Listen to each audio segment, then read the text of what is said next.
We won't take our clothes off. The words did not echo, but they held. November 1944, a British POW camp on the edge of damp moorland, wind cutting across open yard like a dull blade. Rain drifted sideways, soaking wool coats, turning gravel to mud. 30 German women stood in a straight line, boots planted exactly 12 inches apart, shoulders squared by habit more than strength. They had been given an order for inspection. Routine, the guards called it. Procedure.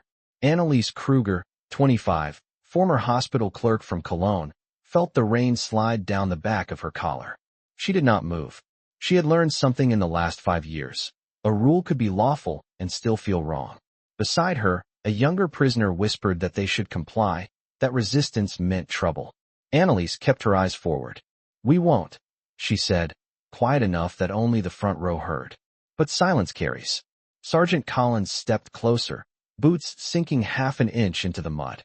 He read from a clipboard, voice flat, explaining hygiene, security, necessity. The words sounded clean. The moment did not. Lieutenant Thomas Harrington stood 10 feet away under the corrugated awning of the admin hut, cap pulled low, rain ticking against tin above him. 32 years old. Former London police officer before the war. He understood procedure. He also understood crowds, and how quickly dignity could thin when people stopped seeing faces. He watched Anneliese. She did not look defiant. She looked steady. That unsettled him more. A gust of wind snapped through the yard, tugging at sleeves, at hems, at nerves. Another guard shifted, uncertain. The order hung there, waiting to be obeyed. Harrington stepped forward, boots leaving sharp prints in the mud. "Hold," he said. Not loud, not angry, just precise. The yard stilled. Even the rain seemed to pause. He glanced at the sergeant, then at the line of women, then back at the clipboard. "We'll adjust the procedure," he continued. Canvas tarps were fetched from storage, the same heavy 12-foot sheets used to cover supply trucks. 2 poles were driven into the ground. A screen rose between barracks, crude but solid. Harrington called for Nurse Whitmore from the infirmary. Inspection would proceed privately, one at a time, door closed, record locked. Security intact. Respect intact. The sergeant hesitated, then nodded. Orders shift when leadership does. Anneliese felt her lungs fill for the first time in minutes. No cheers. No smiles. Just a small, almost invisible exhale. The line straightened again, but something had changed. Not the weather. Not the war. The standard. And in that cold British yard, with mud clinging to boots and rain tracing quiet lines down pale faces, 30 women realized that sometimes the bravest thing in a camp was not refusal alone. It was someone choosing to listen. The canvas screen snapped in the wind for the next hour, heavy fabric breathing in and out like a living thing. One by one, names were called.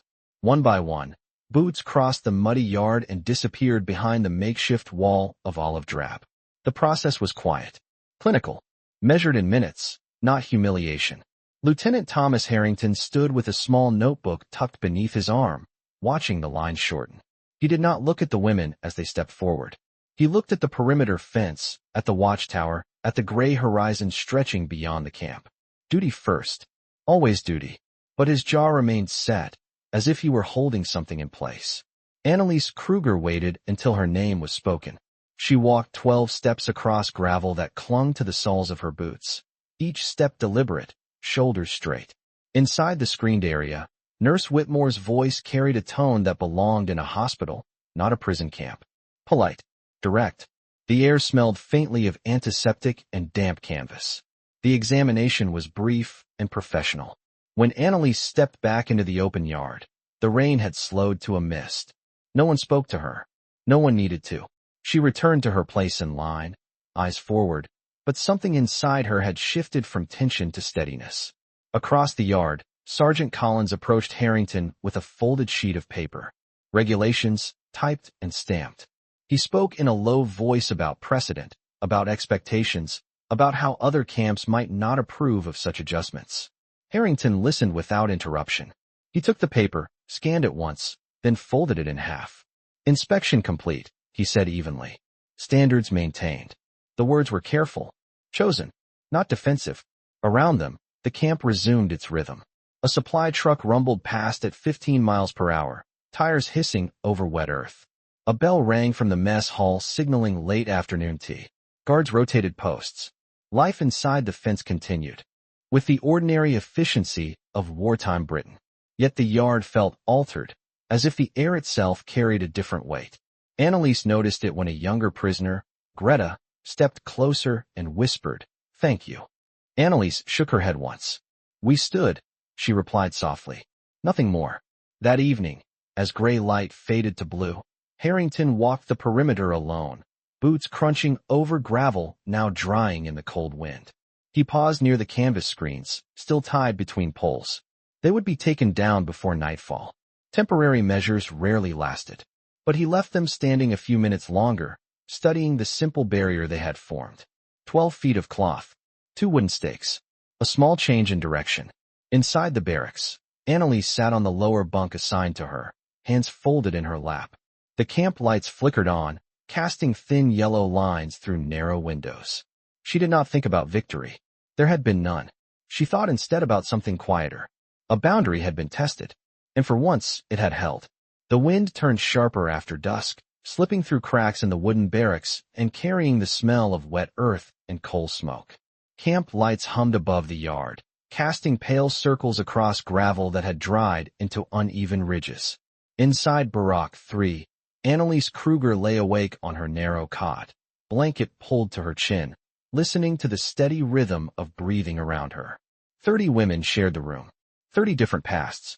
Tonight, the silence felt different. Not lighter, not safer, just steadier. Across the compound, Lieutenant Thomas Harrington sat alone at a wooden desk beneath a single hanging bulb in the administration hut. A field report lay before him, blank except for the date and time. He dipped his pen into ink, paused, then began to write in careful, even script. Inspection conducted. Medical protocol observed. No incident. The words were accurate. They were also incomplete. He did not write about the pause in the yard. He did not write about the moment when 30 pairs of eyes waited to see which direction authority would lean. Some details were understood rather than recorded. Outside, boots crossed gravel. Sergeant Collins stopped at the hut door, knocked once, and entered. He carried another form, this one marked for review by District Command. There would be questions, he said quietly, about deviation, about consistency. Harrington nodded. He had expected that. War did not leave much room for interpretation, yet leadership always did. When Collins left, the lieutenant rose and stepped outside into the cold. The canvas screens still stood between the barracks, dark shapes against moonlit mist. 12 feet of fabric, 2 wooden poles. Temporary solutions had a way of revealing permanent truths. He walked past them slowly, gloved hand brushing the edge of the tarp. It was already drying, stiffening in the night air. In Barack 3, Greta shifted on her bunk and whispered into the dark, asking Annalise if it would happen again. Annalise stared at the ceiling beams, counting them as she once counted hospital inventory shelves back in Cologne. "Perhaps," she answered. "But now we know." "Know what?" Greta asked. Annalise closed her eyes. That someone was watching more than rules. Morning arrived gray and cold, temperature hovering just above 40 degrees Fahrenheit. Frost edged the wire fencing like thin lace. The bell rang at 6 sharp. The women lined up for roll call, boots aligned, shoulders straight. Guards stood opposite them, hands clasped behind their backs. Nothing in the formation suggested yesterday had been unusual. That was how change often looked. Ordinary. Harrington approached with clipboard in hand. He read names. Voices answered. When he reached Kruger, she responded clearly. Their eyes met for less than a second. No gratitude. No challenge. Just recognition. After roll call, work details were assigned. Laundry. Kitchen. Inventory sorting. Routine returned in measured steps. Yet something subtle lingered in the air between guards and prisoners. An adjustment too small for reports, yet large enough to feel. A boundary had been redrawn without a speech, without applause. And as the camp moved through another winter morning beneath low English skies, both sides understood that standards were not kept by force alone. They were kept by the quiet decisions made when no one expected them.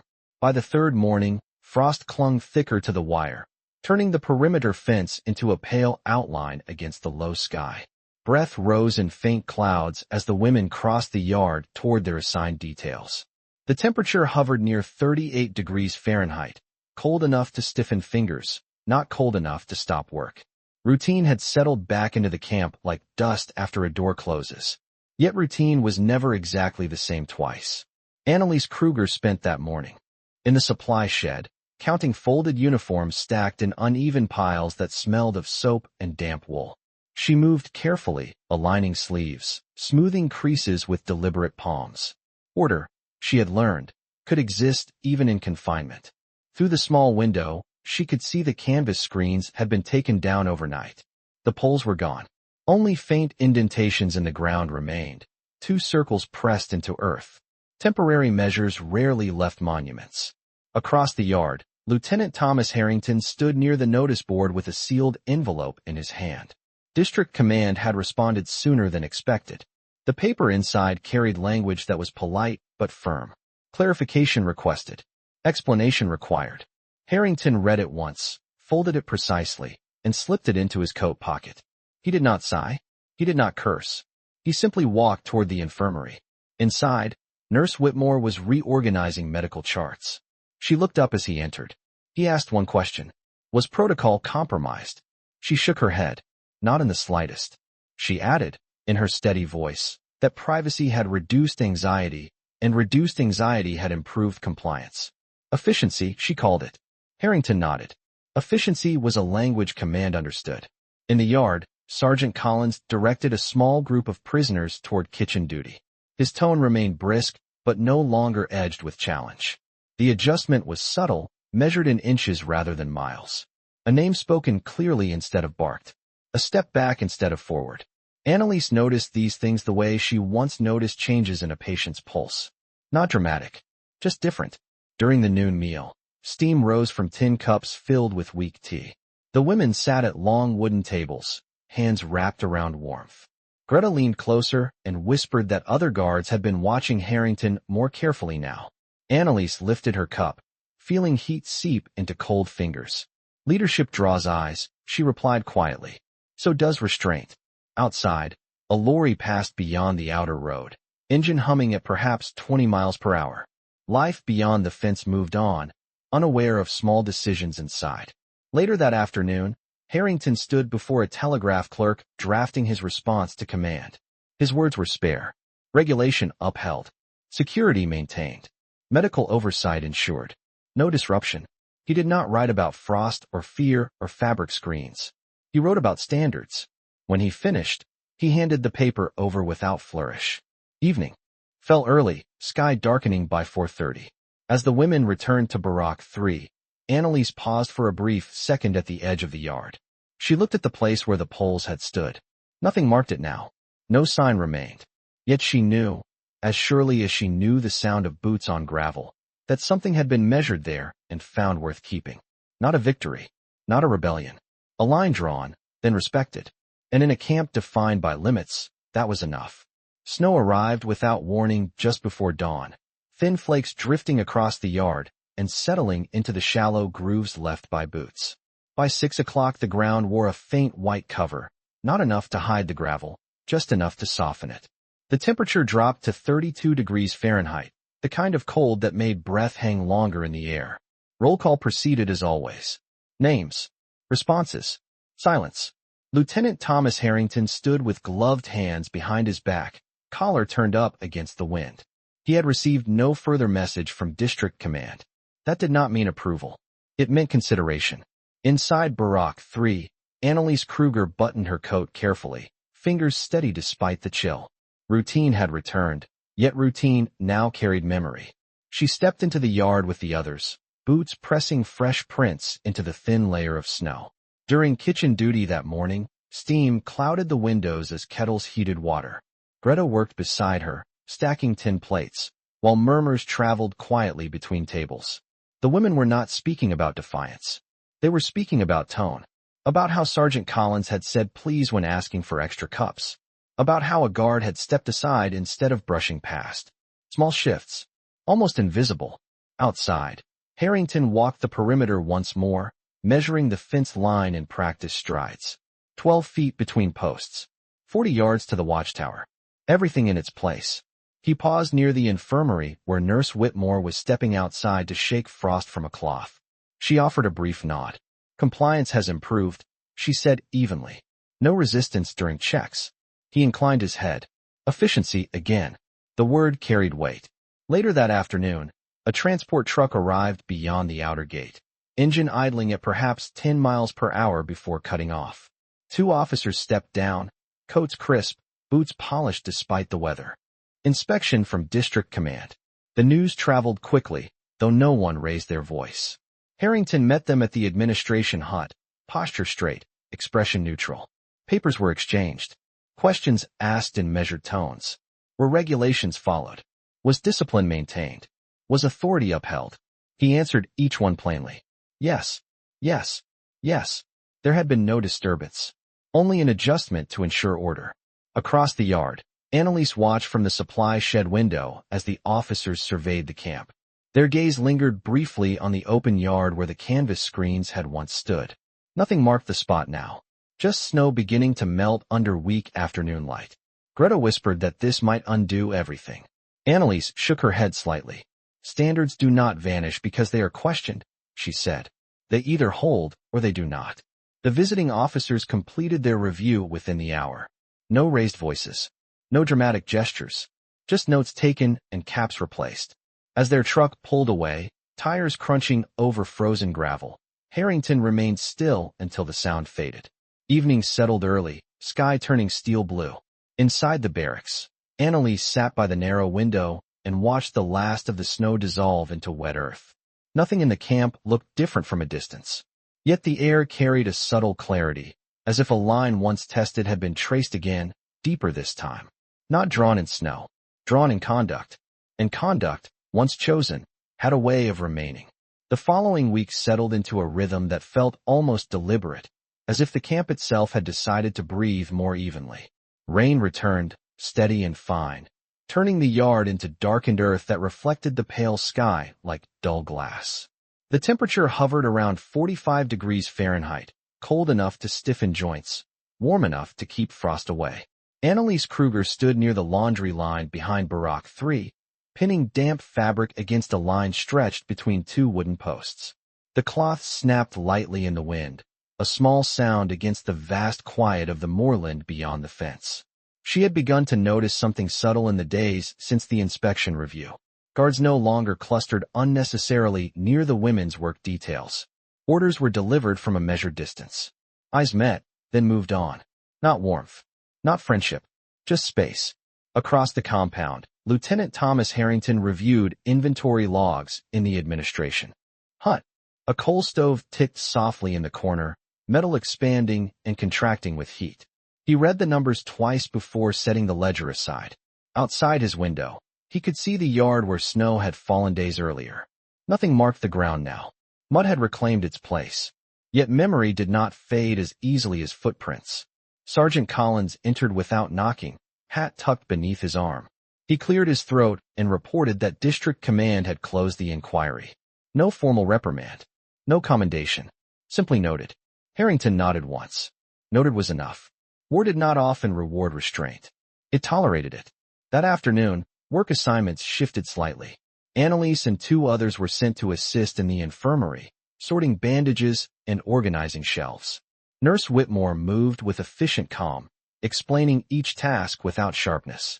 As Annalise folded gauze into neat stacks, she glanced at the medical charts lined up on a wooden desk. Names written in careful ink. Ages, temperatures, observations. Records mattered. They told a story without drama. Later, as she carried a crate of supplies across the yard, she saw Harrington speaking quietly with a junior guard near the watchtower. The guard listened with a seriousness that suggested instruction rather than reprimand. Harrington's posture remained composed, hands clasped behind his back, boots planted firmly on damp gravel. He did not gesture broadly. He did not raise his voice. Leadership, Annalise realized, was often measured in volume withheld. Evening descended early again, clouds swallowing the last light before 5 o'clock. A bell rang from the mess hall, echoing across wooden barracks and wire. The women lined up for their meal, boots aligned, shoulders squared. Harrington passed along the edge of the formation, checking spacing and count. When he reached Annalise, his gaze paused for a fraction of a second, then continued. No acknowledgement. None required. Inside the mess hall, steam rose from simple stew ladled into tin bowls. Conversations remained low, controlled. Yet beneath the surface of routine, a quiet understanding had settled into the camp like the steady rain on the roof. Authority had not weakened. Discipline had not dissolved. But a boundary once tested had proven firm. And in a place defined by limits and fences, that firmness had become a new kind of structure, one built not from wire or wood, but from the steady choice to hold a line without crossing it. The rain stopped sometime before dawn, leaving the air clear and strangely bright beneath a pale winter sun. The sky stretched thin and colorless above the moorland, and for the first time in days, the yard reflected light instead of swallowing it. At roll call, boots struck gravel that had hardened overnight, each step crisp, deliberate. Breath no longer clouded in front of faces. The temperature had risen to nearly 50 degrees Fahrenheit, and the change felt noticeable, almost generous. Annalise Kruger stood in formation, shoulders squared, chin level. The line of women looked the same as always. Yet the stillness between them carried confidence rather than strain. Across the yard, Lieutenant Thomas Harrington read names from his clipboard in the same steady cadence he had used every morning since arriving at the camp. There was no emphasis in his voice. No pause where none belonged. Routine, preserved. When he finished, he dismissed the formation with a nod instead of a barked command. The sound of dispersing boots echoed briefly, then softened into the rhythm of assigned work. Annalise spent the morning in the infirmary again, measuring out clean gauze and placing labeled jars back onto wooden shelves. Sunlight slipped through narrow windows and illuminated dust motes drifting lazily in the air. Nurse Whitmore moved beside her, speaking about supply counts and shipment delays from London. War pressed everywhere, even into small rooms lined with glass bottles. Yet the atmosphere remained composed. Midday brought a brief disruption. A junior guard hurried toward the administration hut with a folded telegram in hand. Word traveled quietly that another camp had reported unrest during inspection procedures. Raised voices. Confusion. Nothing dramatic, but enough to be noted. Harrington received the message without visible reaction. He read it once, then set it face down on his desk. Outside, he walked to the yard and stood for several minutes observing the flow of work. Women carrying laundry, guards monitoring from measured distance. The pattern held, not by force, by choice. Annalise noticed him there, hands clasped behind his back, boots planted evenly. She did not interpret his presence as scrutiny. It felt more like confirmation. That afternoon, as the sun dipped lower and shadows lengthened across the gravel, Sergeant Collins approached Harrington near the fence line. He spoke in a tone that carried respect rather than argument. Perhaps other camps would adopt similar adjustments, he suggested. Harrington responded only that procedures existed to maintain order, not to diminish it. Collins gave a short nod. The conversation ended there. Evening light settled softly over the compound, painting Barak walls in muted gold before fading into gray. Inside Barak 3, Annalise sat on her bunk and listened to distant footsteps crossing the yard. The sound was familiar now, predictable. She folded her hands in her lap and allowed herself a quiet thought. Standards, once demonstrated, ripple outward. Not loudly, not dramatically, but steadily. Beyond the fence, the moorland stretched untouched by these small shifts, indifferent to decisions made within wire. Yet inside the camp, something intangible had taken root. Authority remained intact. Discipline remained firm. But dignity no longer felt fragile. It felt structured. And in a place defined by limits, structure was strength. The wind shifted from the west that morning, carrying the faint scent of peat and distant smoke across the compound. Clouds moved faster now, thin and restless, as if the sky itself had grown impatient with winter. The yard lay damp but firm underfoot, gravel pressed flat by weeks of routine. At 6 o'clock, the bell rang and the women formed their line without hesitation. Boots aligned, shoulders squared. The posture was no longer defiance. It was habit shaped by choice. Annalise Kruger felt the air cool against her cheeks as she stood among them. She no longer searched the guards' faces for threat. She observed them the way she once observed patients in a ward, reading posture, tone, the space between words. Lieutenant Thomas Harrington stepped forward with clipboard in hand. His voice carried evenly across the yard, clear but not raised. Names answered. Silence returned. When he dismissed them, he added a small instruction about maintaining proper spacing near the infirmary entrance. The adjustment was practical, not corrective. Yet the tone mattered. Throughout the morning, work details moved smoothly. Laundry steam drifted upward in slow columns. Kitchen doors opened and closed with steady rhythm. In the supply shed, Annalise sorted folded blankets into stacks measured carefully by height, aligning edges until they formed straight lines. Order did not remove confinement, but it steadied it. Near midday, a message arrived from a neighboring camp requesting guidance on inspection procedures. The telegraph clerk delivered it with quiet curiosity. Harrington read the short inquiry, then leaned back slightly in his chair. He did not smile. He did not show satisfaction. He simply drafted a response in precise language. Privacy screens recommended when feasible. Female medical staff present when possible. Efficiency preserved. Discipline unaffected. The words were practical. They did not mention dignity. They did not need to. Outside, Sergeant Collins supervised a group transporting coal sacks to the storage shed. His instructions were brief, measured, without the sharp edge that once defined his tone. Annalise noticed the difference when he addressed Greta by surname instead of number. A small correction. A subtle recognition. The coal sacks thudded lightly onto wooden planks. Each sound contained, orderly. Later that afternoon, clouds broke just enough to let a narrow band of sunlight stretch across the yard. The light struck the wire fence and glinted briefly before fading. Harrington stepped out of the administration hut and walked along the perimeter, boots pressing firm impressions into damp gravel. He paused near the spot where the canvas screens had once stood. Nothing marked it now except the memory of space created when it mattered. He stood there for several seconds, hands behind his back, gaze steady. Not reflective, not proud, simply aware. Inside Barak 3, as evening gathered and the temperature dipped again toward 40 degrees Fahrenheit, Annalise sat on the lower bunk and listened to the distant murmur of guards changing shifts. The sound was controlled, measured. She folded her hands and allowed a single thought to settle clearly in her mind. Standards, once chosen, do not require announcement. They reveal themselves in repetition. Outside, the yard returned to shadow, fence lines dissolving into gray. The camp remained enclosed. The war remained distant yet present. But within those limits, something consistent had taken hold.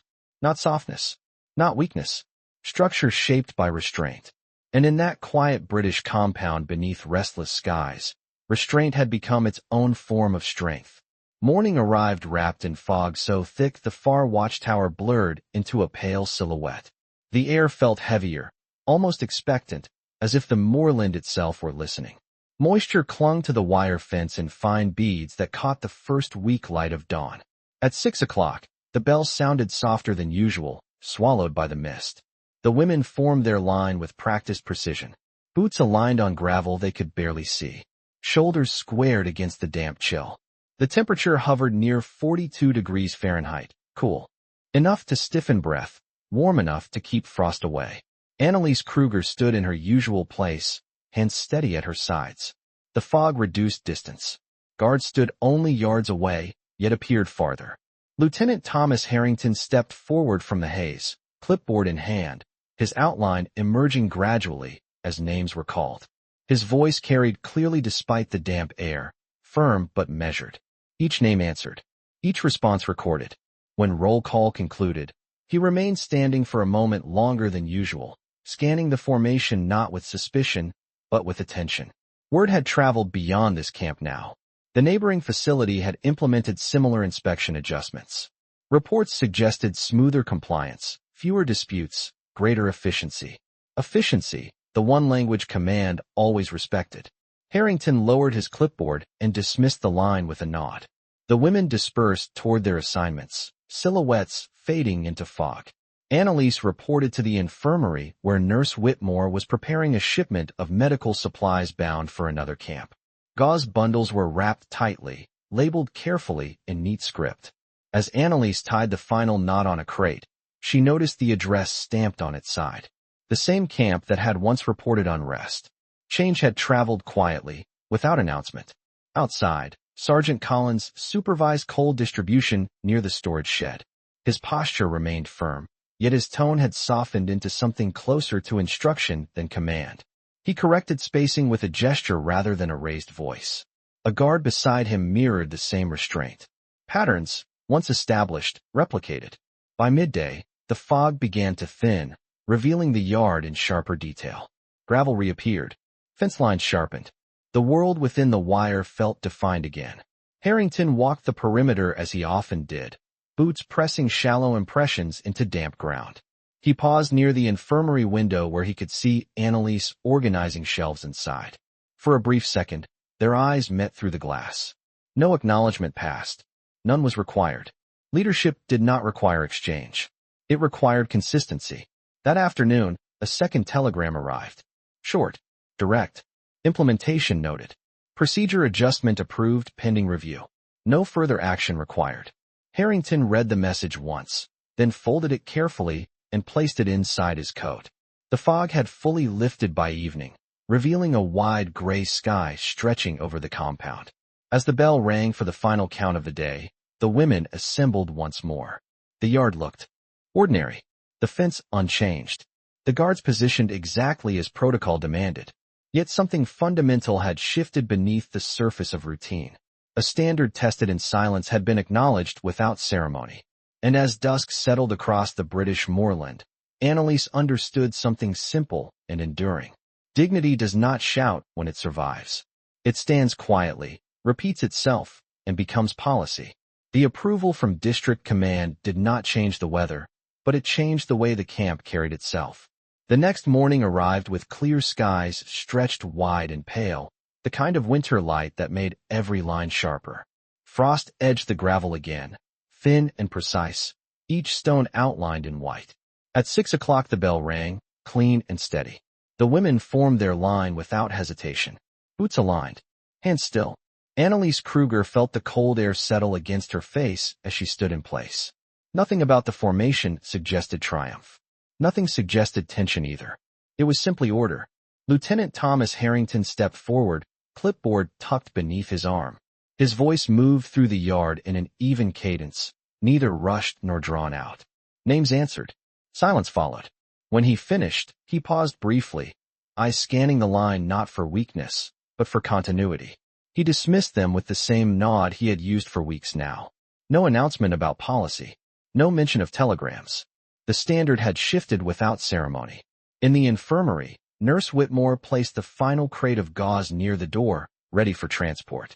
Annalise adjusted the label so the ink faced outward. Small things mattered. Outside, Sergeant Collins instructed 2 younger guards on spacing during inspections. His tone remained firm, yet stripped of unnecessary sharpness. He demonstrated where to stand, how far to remain from the privacy screen that had become standard issue in the supply shed. 12 feet of canvas. 2 poles. Stored carefully now instead of forgotten. The adjustment had become part of the equipment list. Harrington watched from a measured distance, offering no interruption. Leadership did not require repetition once understanding took root. By midday, a weak sun climbed just high enough to cast narrow shadows across the yard. The wire fence glinted briefly before settling back into gray. Work details moved in steady rhythm. Coal sacks stacked evenly. Laundry pinned in straight lines. Medical charts updated in careful ink. The camp felt contained, not constricted. Annalise stepped outside the infirmary carrying a small crate of bandages and paused for a fraction of a second near the spot where the first canvas screens had stood. The ground bore no visible mark now, only gravel and frost. Yet she could recall the sound of fabric snapping in wind, the pause in the air when a single word had changed direction. She did not smile. She did not linger. She continued walking. That afternoon, Harrington received a final note confirming the procedure would be recommended across additional facilities. The language was restrained. Implementation successful. No adverse effects. He folded the paper and placed it inside a drawer without comment. As dusk approached and the temperature dipped toward 35 degrees Fahrenheit, the camp prepared for evening count. The women lined up once more. The guards took position. Routine preserved. When Harrington called Kruger, she answered clearly. Their eyes met for less than a second, then moved on. Nothing more passed between them. None was necessary. The yard settled into quiet as darkness gathered beyond the fence. War remained distant and near at the same time. The wires still stood. The gates remained locked. Yet within those limits, a quiet correction had taken hold and spread outward. Not through speeches. Not through rebellion. Through repetition. And in that repetition, dignity had become practice, and practice had become rule. Winter settled deeper into the moorland as December advanced, bringing a sharper wind that cut across the yard and rattled loose tin along the barack roofs. The temperature dipped to 33 degrees Fahrenheit at dawn, and frost traced thin white lines along the wire fence like careful handwriting. At 6 o'clock the bell rang, clear against the cold air. The women formed their line with steady precision. Boots aligned on gravel, hands still at their sides. Breath rose in faint clouds that drifted away and disappeared. Annalise Kruger stood among them, posture unchanged, gaze forward. Routine had become its own reassurance. Lieutenant Thomas Harrington stepped into place, coat buttoned high, clipboard tucked beneath his arm. His voice carried evenly through the yard as he called each name. The cadence did not waver. When he reached Kruger, she answered clearly, the sound measured and calm. He marked the page and continued without pause. Dismissed with a nod. The formation dissolved into work, details moving in quiet order. In the weeks since the procedure adjustments were adopted, the camp had settled into a steadier rhythm. Privacy screens were now stored neatly in the supply shed, listed alongside inventory numbers and maintenance checks. Nurse Whitmore conducted examinations with the same professional tone each time, no longer anticipating tension before the first name was called. Sergeant Collins had adopted a practice of briefing younger guards before inspections, reminding them of spacing and conduct. His words were direct, practical, free of commentary. Authority had not softened. It had refined. Annalise spent that morning organizing winter blankets delivered from a warehouse outside Leeds. She folded each one into clean rectangles, stacking them by size. The wool smelled faintly of storage and coal smoke. As she worked, she listened to the muted sounds of boots crossing gravel and distant voices exchanging instructions. There was no urgency in those sounds now, only structure. Near midday, Harrington walked through the yard inspecting the condition of the fence posts after a night of strong wind. He pressed gloved hands against wood, checking for loosened nails, then moved on. When he passed the supply shed, he paused briefly at the doorway where the rolled canvas screens rested against the wall, 12 feet each, secured with rope, maintained like any other equipment. He did not touch them. He simply ensured they were present. Later that afternoon, a thin snowfall began, flakes drifting slowly downward in silent patterns. Work continued beneath it. Laundry lines were taken down. Coal sacks were covered. The women moved without complaint, adjusting scarves and coats against the cold. Annalise glanced once toward the administration hut, where Harrington stood speaking quietly with Collins. No gestures, no raised voices, just measured exchange. As dusk approached and the temperature fell again toward freezing, the final count assembled under pale gray skies. The fence stood unchanged. The gate remained locked. Yet the atmosphere carried a subtle certainty. Standards once questioned had become routine. And as snow settled lightly across the yard, covering gravel and footprints alike, Annalise understood that some changes do not announce themselves with sound. They become visible only in repetition. In the way voices remain steady. In the way distance is respected. In the way a line, once held, continues to hold. Christmas approached without announcement, arriving not with celebration but with a subtle shift in the air. The moorland lay still beneath a pale sky, and the temperature held. Near 34 degrees Fahrenheit through the morning hours. Frost lingered longer now, clinging to fence wires and the edges of wooden barracks like careful stitching. At 6 o'clock the bell rang as it always did. Formation followed. Boots aligned on hardened gravel. Breath steady. Annalise Kruger stood in her place, coat buttoned to her throat, gloved hands relaxed at her sides. Routine had become its own calendar. Lieutenant Thomas Harrington called names with the same measured cadence he had maintained for months. Nothing in his tone suggested season or sentiment. Discipline did not pause for holidays. Yet after dismissal, a small notice was posted near the mess hall door. Hot tea would be served an hour earlier that evening. A minor adjustment. Practical. Thoughtful without being indulgent. Throughout the day, the camp moved in steady rhythm. Snow that had fallen days before had melted into damp earth, leaving the yard firm underfoot.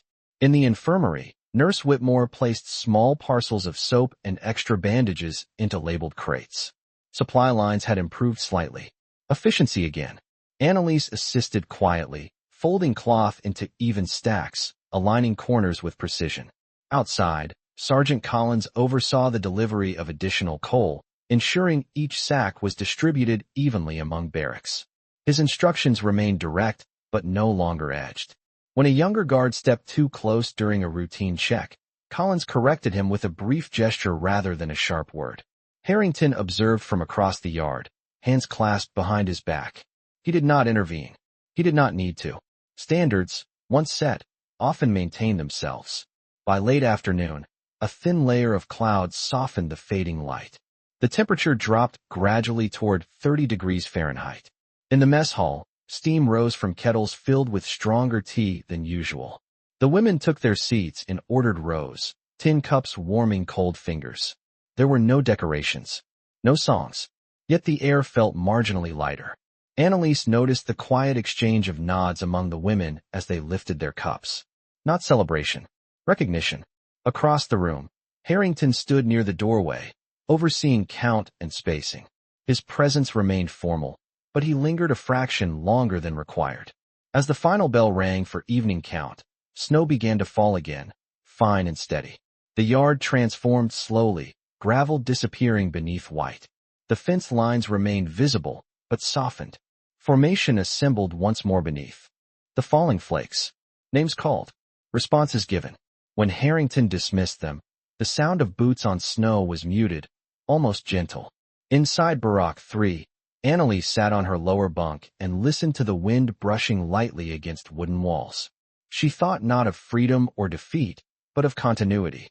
In a year marked by upheaval, something steady had taken root within these fences. Not kindness that weakened authority, not authority that erased dignity. A balance held in repetition. Outside, snow gathered evenly across the yard, covering old footprints without erasing the ground beneath. And in the quiet British night, restraint endured, visible only in the way it continued to be practiced. The new year arrived without fanfare, marked only by a colder wind and a sky stretched wide and colorless above the moorland. Snow that had fallen through December hardened into pale ridges along the fence line, and the temperature held at 29 degrees Fahrenheit when the morning bell rang. The camp moved as it always did. Formation, count, dismissal. Yet something beneath the routine had settled into permanence. Annalise Kruger stood in line with steady posture, boots planted firmly on frozen gravel. Months earlier, that yard had felt uncertain, as if every command carried a question. Now it carried expectation. Lieutenant Thomas Harrington called names in the same measured cadence he had used since autumn. His voice neither rose nor softened. It remained exact. When he reached Kruger, she answered clearly. He marked the page. He moved on. No exchange lingered between them. None was necessary. Discipline remained intact. The fence still stood. The gates remained locked. Nothing visible suggested transformation. And yet the atmosphere carried a subtle assurance. After roll call, work details dispersed across the compound. In the infirmary, Nurse Whitmore organized updated medical logs reflecting months of uneventful inspections. No disturbances recorded. No deviations noted. Efficiency documented in careful ink. Annalise assisted quietly, aligning folders until their edges formed a straight line. She had learned that structure could exist even in confinement. Outside, Sergeant Collins supervised younger guards who now followed inspection procedures without hesitation or complaint. The canvas screens were erected and stored with practiced ease, no longer symbols of exception but components of routine. 12 feet of fabric. 2 poles. Standard equipment. Harrington walked the perimeter once more that afternoon, boots pressing shallow marks into thawing snow. He paused briefly near the supply shed where the rolled canvas rested against the wall. His gaze did not linger in reflection. It measured condition. It confirmed readiness. Leadership, he understood, was not preserved by singular moments, but by repetition. As dusk approached and the temperature began to fall again, The final count assembled beneath a dim winter sky. The yard lay quiet, gravel muted beneath patches of ice. Names were called. Responses given. Formation dismissed. The women returned to their barracks, footsteps steady and unhurried.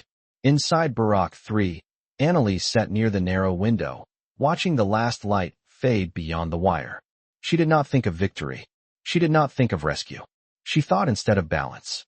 In a place defined by boundaries, a line had once been tested. It had not broken. It had held.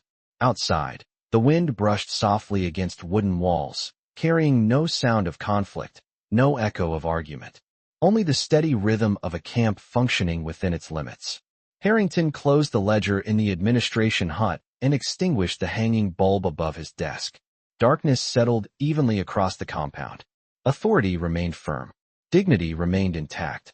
And beneath the vast winter sky, both endured not because they were declared, but because they were practiced. Quietly, repeatedly, without applause.